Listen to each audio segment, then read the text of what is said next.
दोस्तों, कहानी शुरू होने से पहले वीडियो को लाइक करें, चैनल को सब्सक्राइब करें और नीचे एक प्यारा सा कमेंट जरूर लिखें कि आप कहां से देख रहे हैं।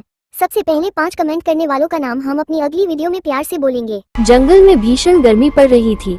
सूरज आग उगल रहा था, हर पेड़ सूख चुका था और मोंटू बंदर का छोटा सा घर तंदूर जैसा गर्म हो गया था। माँ, ये कैसी गर्मी है, मेरा पूरा शरीर जल रहा है।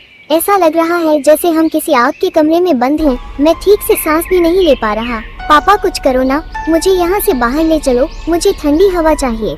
मैं अब और सही नहीं सकता। माँ, मेरा सिर चकरा रहा है, आँखों के सामने अंधेरा सा छा रहा है।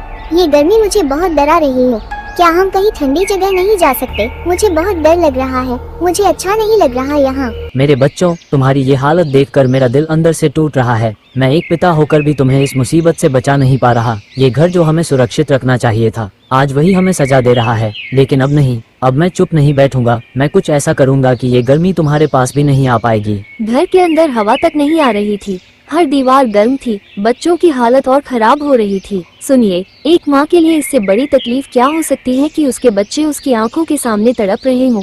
मैं उनकी हर तकलीफ को महसूस कर रही हूँ।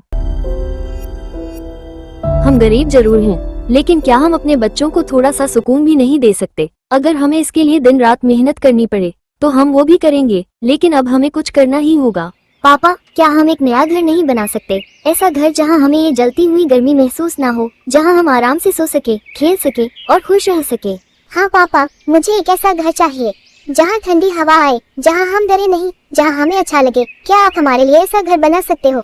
हाँ, अब समय आ गया है कि मैं अपने परिवार के लिए कुछ बड़ा करूं। मैं वादा करता हूं कि मैं तुम सबके लिए एक ऐसा घर बनाऊंगा जो इस गर्मी को भी हरा देगा। चाहे मुझे दिन रात मेहनत करनी पड़े, चाहे मेरे हाथों में छाले पड़ जाएं, लेकिन मैं तुम्हारी मुस्कान वापस लाकर रहूंगा। ये मेरा अपने परिवार से वादा है। मोंटू, तुम्हारी यही हिम्मत हमें मजबूत बनाती है। मैं भी तुम्हारे साथ हर कदम पर खड़ी रहूंगी। हम दोनों मिलकर ये घर बनाएंगे और अपने बच्चों को एक नई जिंदगी देंगे।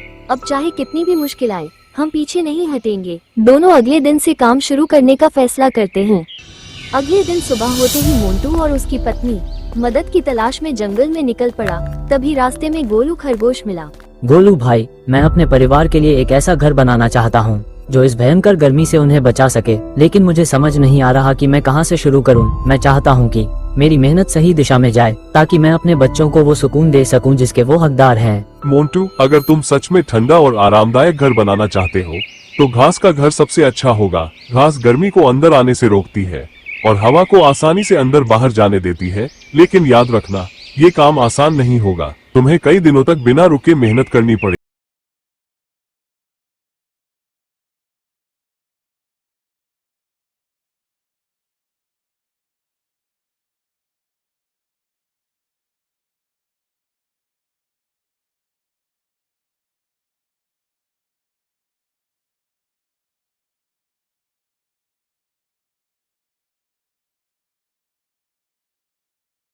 उड़ाती थी। अरे मोंटू, तुम इतनी मेहनत क्यों कर रहे हो? जिंदगी का मजा तो आराम में है। ये पसीना बहाना, ये मेहनत करना, ये सब बेकार है। देखो मुझे, मैं बिना मेहनत के भी आराम से जी रही हूँ। तुम भी ये सब छोड़ो और मजे करो। लोमड़ी, आज तुम्हें मेरी मेहनत बेकार लग रही है, लेकिन यही मेहनत कल मेरे परिवार की सबसे बड़ी ताकत बनेगी।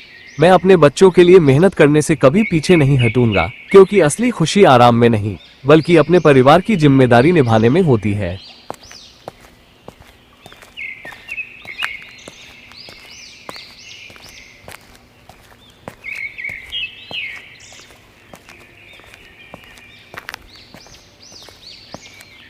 सुनिए, ये लीजिए, थोड़ा सा पानी पी लीजिए, आप बहुत थक गए हो। ये पसीना, ये दर्द, ये सब मेरे बच्चों की खुशी के लिए है। हर एक घास का तिनका जो मैं जोड़ रहा हूँ, वो मेरे सपनों का हिस्सा है। मैं थक सकता हूँ, लेकिन रुक नहीं सकता जब तक मेरा घर पूरा नहीं बन जाता। मैं चैन से नहीं बैठूंगा। मोंटू, तुम्हारी मेहनत देखकर मेरा दिल गर्व से भर जाता है। तुम सिर्फ एक अच्छे पति नहीं, बल्कि एक सच्चे पिता भी हो। मैं तुम्हें अकेला नहीं छोड़ूंगी, मैं भी तुम्हारे साथ हर कदम पर काम करूंगी। हम मिलकर ये सपना जरूर पूरा करेंगे। कई दिनों की कड़ी मेहनत के बाद आखिर वो दिन आ गया जब मोंटू का घर बनकर तैयार हो गया।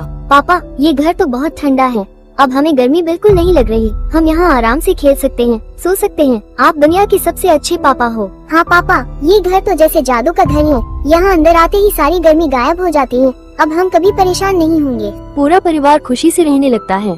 अब गर्मी और भी बढ़ गई। दोपहर की धूप और भी तेज हो चुकी थी। जमीन तप रही थी, हवा भी आग जैसी लग रही थी।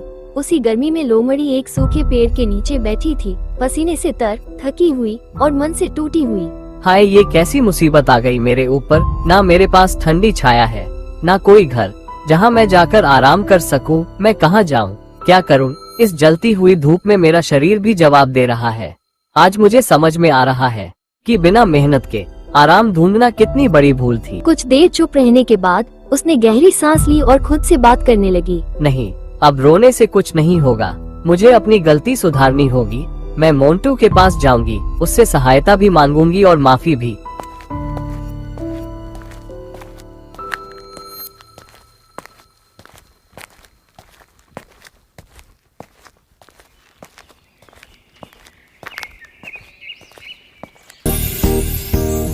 अरे, ये मोटू भैया का घर है।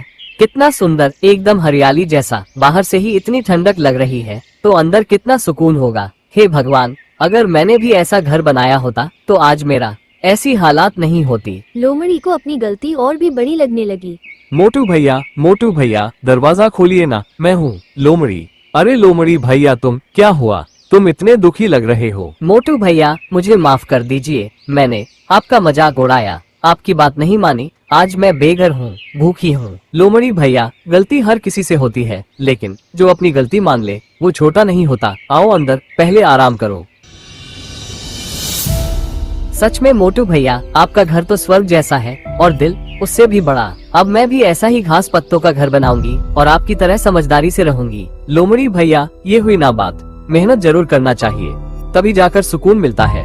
बिना मेहनत से कुछ भी नहीं मिलता है। घास और पत्तों के उस ठंडे सुकून भरे घर में लोमड़ी फल खाते हुए बंदर परिवार के साथ हंसती बातें करती रही।